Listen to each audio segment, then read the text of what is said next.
19th edition of the Courier Paperboyz. I'm Doug Newhoff, and I'm joined this morning by Jim Sullivan, Jim Nelson, and Nick Pateros, our Courier sports team. Let's get this started with some shocking, I guess, news out of Iowa State yesterday.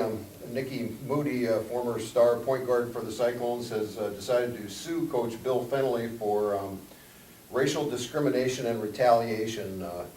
Kind of a bizarre situation that is really disturbing, on two levels. One, that Coach Fennelly would be capable of that kind of behavior and treatment of a player. I mean, you'd hate to think that is actually going on or has gone on. And two, I mean, it bothers me that because of there have been so many lawsuits by athletes against university athletic departments in the last 6 months at least. I just hope this isn't another one of those that is designed primarily just to get a settlement out of the university, because a lot of them are settling without fighting because it's cheaper and they don't want to go to the legal cost and so forth to drag it out. So I just wonder how much merit it has and whether it's that type of a lawsuit or whether there's actually some foundation here. What do you guys think? I've seen a lot of feedback on Twitter and such, and I think the interesting thing is the statement Iowa State released on the situation last night, saying the Equal Opportunity Office investigated her complaints and found nothing to substantiate any of those complaints. One of the other athletes named in that lawsuit, Chastity Cole, has also come out in support of Bill Fennelly, so there's been no one that's come out and supported Moody's claims yet. I think, if you're going to name another person in that lawsuit, you better hope that person also is going to validate what you're saying if you're hoping to win. I just think until somebody backs Moody in this situation, it's going to be an uphill battle for her. Not saying that it didn't happen, I just haven't seen anyone out there supporting those claims yet. There was one tweet, if you make of this what you will, from a transfer at Fernstrom, I believe her name is, who left at midseason to go to Minnesota. And she implied support, didn't say it, but something like situations like this, I'm paraphrasing here, situations like this come from the dark and get into the light eventually. Words to that effect. That to me implies some support for what Nicky Moody was trying to say. We are so early in this, early, that it's impossible to know fact from fiction, truth from half-truth, and so on. So you're sort of dealing in the world of conjecture with it. If Bill Fennelly used the word thug in association with anybody, that's probably not acceptable if he actually said that. But did he say you are acting like a thug, or did he say you are a thug? Well, there you go. That's what we're dealing with, semantics. And yeah, exactly. And how much of this is Nicky Moody's perspective on the game, her approach to the game? How much of this is in some sort of retaliation, if that's the case? We don't know that. And we do know that she was suspended for a stretch for disciplinary reasons at some point. It was her last season at Iowa State. That's correct. Yeah. So there's a lot that's going to come out here, or might come out here. And it could go the way you suggested, a settlement. It could go the Iowa State will just keep this in court as long as possible to try to win it that way. I don't know that, that's also possible. Just a lot of things out there, and the support for Coach Fennelly has been tremendous, and as Nick suggested on social media. Yeah, you've got former players, Black and White, both being really, vocal with their support of Coach Fennelly right now. So you wonder where this is all going to go, and I have no idea. I do understand that Nicky Moody has some relatives that live in the metropolitan area here, so there is some interest locally in how this all develops and plays out. It's a lose-lose situation. I mean, nobody wins in this kind of deal, and it has the potential to really do some serious damage to the Iowa State program, and that's really a shame unless it's firmly grounded. And there's no history of this kind of behavior in Coach Fennelly's past, at least not that has been made public. No, and to try to put it in some perspective, this is not quite the same as the situation going on with Loyola now, where I believe it's been 10 players who have left, and there's been some real serious allegations tossed at Coach Swoops, who was one of the game's great figures. I mean, I saw her play in the national championship game 20 years ago, and still is one of the all-time greats as a player. Now, as a coach, things might be a little bit different. That's something else that will come out in the wash, but the situation there does not sound good. I think Nick has been familiar with what happened at Wichita State a couple of years ago. Although they chose to keep that coach, and that was a fairly grim situation too. Yeah, Nebraska with Connie Yorrie recently resigning amid transfers there. too. So I don't know if this is pattern, coincidence, or something else going on, but there certainly is a lot of litigation associated with the women's game right now, and that's unfortunate. It's also unfortunate to some degree that individuals have so much clout, I guess, and so much ability to influence public perception of a program like this case. I mean, whether or not it's true, now you've cast a shadow of doubt over the Iowa State program and Coach Fennelly, and those things are hard to overcome, Yes, they are. especially when you get out on the Yeah. recruiting trail and you get into, you know, some homes where you're trying to recruit a high-profile African-American girl or whatever the case may be, so.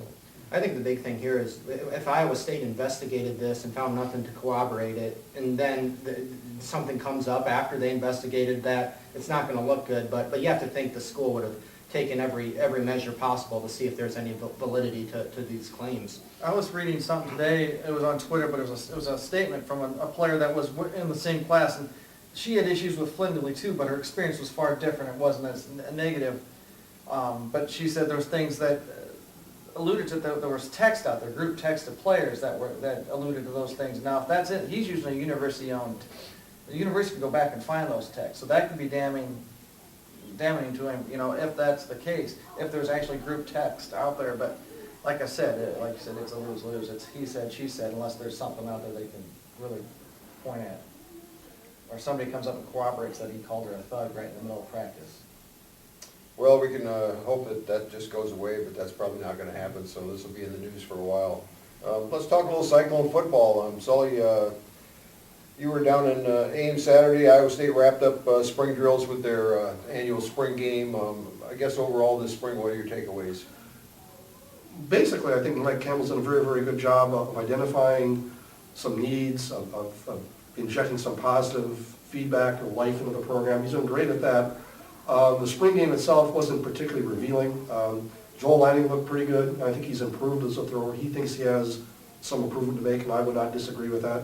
But he did throw a couple of pretty good deep balls that indicate he's at least addressing what appeared to be a major weakness in his game. We don't know much about the offensive line yet. That's a major issue, although it's telling that they moved a guy named Julian Good-Jones, who never played center of his life, to center. So that tells you... But he's a giant. Yes, he's a giant, but he's an inexperienced giant, and we'll see how that all works out against the Oklahomas and Texases of the world, where those fellows have not only experience but talent. He may be fine, we just don't know. Right. It was also a little bit unrevealing in the fact that Mike Ward did not play and Lazard did not play, so we don't know, how they'll fit in with Campbell. The defense didn't do much, but then again, it wasn't asked to do much because they basically ran a couple of vanilla sets. Same with the offense. Nobody, I don't think, really emerged as a difference maker like Trevor Ryan did a couple of years ago. Mitchell Harger had some nice carries, but if Warren stays healthy and some young guys come in and show that they can contribute, I don't think that he's going to be a great factor. It'll be mostly a Warren carrying the ball. So things are encouraging as far as it goes. Campbell said there's a lot of work to do in the summer, and I think that's pretty obvious. How much this is going to help them win a lot of games in the fall, I don't know. I think it's still going to be a tough go, but it's always a tough go when you're a first-year coach in a program that's struggled.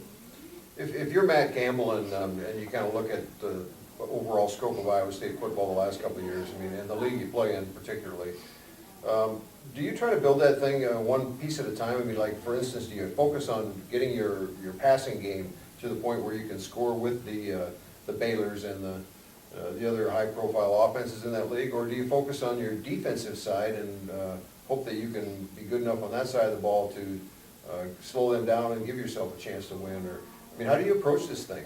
I think that you don't repeat the same mistake that Paul Rhodes apparently made, where he tried to emulate the sort of offenses that Baylor and Oklahoma were running without the same sort of personnel that Baylor and Oklahoma have. I think his approach would be defense and ground game. It's sort of old school football. He talked about this quite a bit with his days at Toledo, that's where they hung their hat on running the ball, and when you run the ball, that also goes hand in glove with having good defense. Now, doing it at the Big 12 level might be somewhat different than doing it at the MAC level, but I think that's the overall direction we'll go. We'll try to build a strong running game, control the clock, and then hope that they can build a defense fast enough to at least slow down, if not stop some of these high-powered offenses they'll see. And at least you can recruit the type of players you need for a power running game, I mean, here in the Midwest and against the people they're recruiting against, so. Sure. So it makes sense. I mean, it sounds like that's probably the best direction to go. Yeah, I think his recruiting base will be very strong in Iowa, as it should be. I think he's going to be aggressive in that regard. I think he'll probably try to make some inroads in his backyard, Ohio, and now and then pick off some recruits in Texas and in Florida, but not try to bank on that. That was one thing that Dan McCarney did very well. He was willing to take risks on guys that may have been overlooked by the schools. Ennis Haywood was a guy like that, and it worked for him. But again, you have to kind of build in your backyard. I think that's more the Midwest for Matt Campbell. Let's move it over to you and I. They've just got a handful of practices remaining here, leading up to their spring game on Friday night, April 29th, I think it is. They did some scrimmaging last weekend, Nellie, and the offense pretty well handled the defense. So how are things going overall, I guess, for the Panthers? I think the coach likes the progress. They're making progress. They're creating depth because right now they're not playing. Their whole offensive line's gone. They got a couple linebackers that aren't practicing. So they're creating depth, and that's what he's most pleased about. The scrimmage, you could tell, was the first time they hit live because they did not tackle particularly well at all anywhere, and. He was really about playing some new kids out there. Carter Schultz didn't participate on defense, and he was healthy just standing on the sidelines. Tyvis Smith and Therese Fountain did not participate offensive-wise. They just stood on the sidelines. And so it's a lot about the young guys. I was impressed. Eli Dunn is really coming along. He's going to push Aaron Bailey this year. I think he was really crisp in the pass game, and it was, he was running a lot of the twos against twos. But he looked really good with what he did there. And, Aaron Bailey, you take away, anytime a guy got close to him, they blew it dead. So it was hard to tell what he was, you can't give him the same, it's hard to grade him because a big part of his game, and they got accepted as the run game, and be able to scramble a little bit out of there. So, he didn't have as good as a scrimmage, I don't think, but that was because he couldn't run. As soon as he broke out of the pocket, they blew the whistle. So. But so there were some good things, you gotta like how hard a kid by the name of Trevor Allen ran. Wes Burnside from Union, first touch he gets, he goes 70 yards. I think there were a couple of missed tackles there and broken somebody to fill a gap. But it was still, he raced into the end zone, so that was pretty good. And Marcus Waymiller, he had some struggles with some drops last year. He had 4 or 5 receptions coming out of the slot, so you liked how he looked. And but the big thing is they just didn't tackle well, and I think how Coach Farley explained it is a lot of times when they leaned up and they had going 7-on-7 or they were doing something like that, as soon as it came close to contact, he blew the whistle. So a lot of it, I think those guys they were thinking the whistle was going to be blown and weren't going hard for the tackle. But the important point is, were they in position to make the tackle?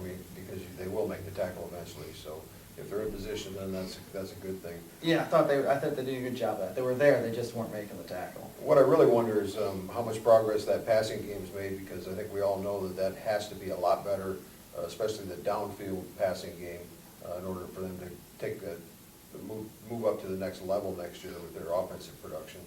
And that was really hard to see because a lot of what they did was little short passes. They didn't go deep very often. I think Waymiller, a couple of his catches were little wide receiver screens.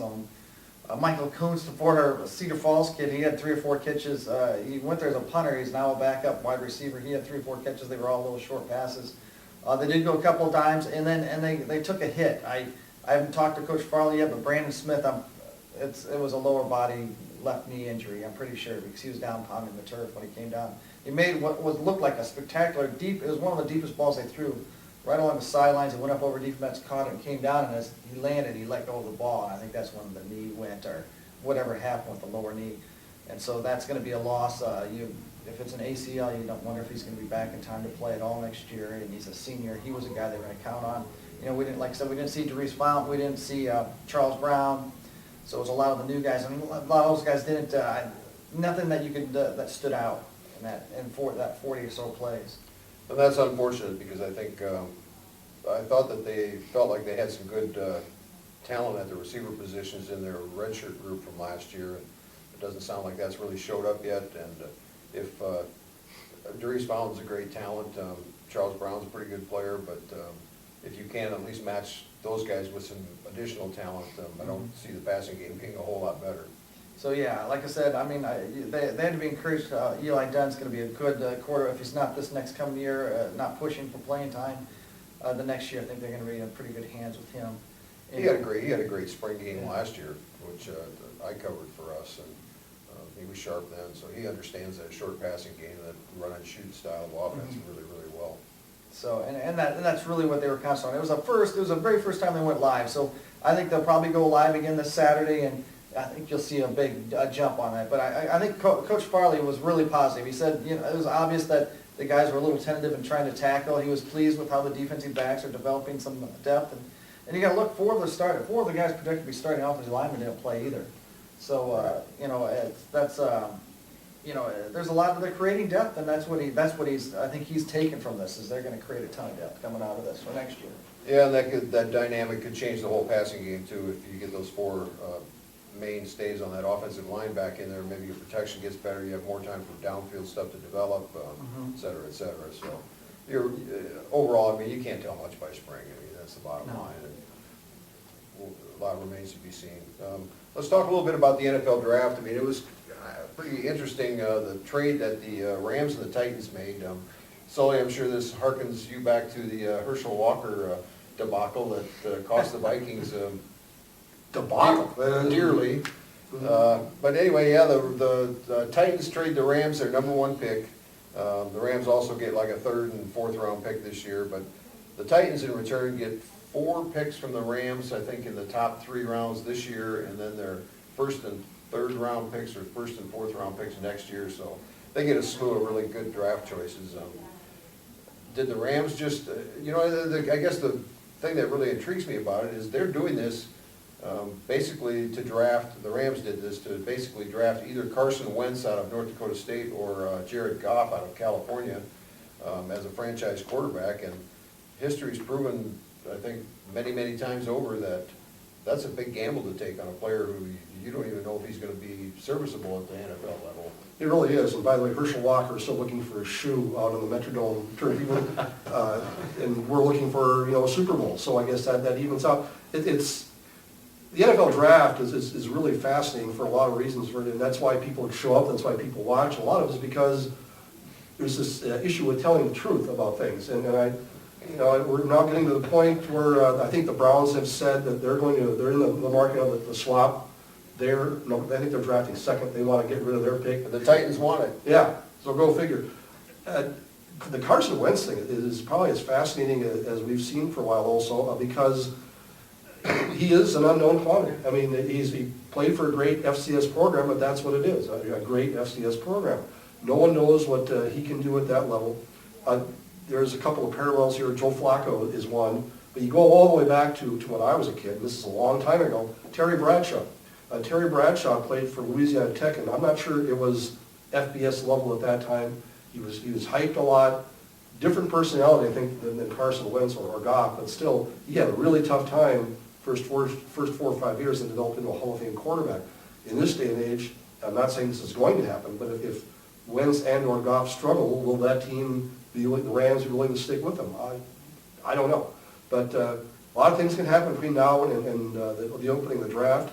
It looks like the Rams are going to probably take a quarterback, either Wentz or Goff, probably Wentz. So we'll have to see how it all works out, but it's going to be fun. I think there's a lot of moves to be made yet. On that deal, you have to kind of like what the Titans did. I think, you know, you never know what these players are going to be, so why not get a bunch of picks and you know, throw some darts and hope one of them pans out.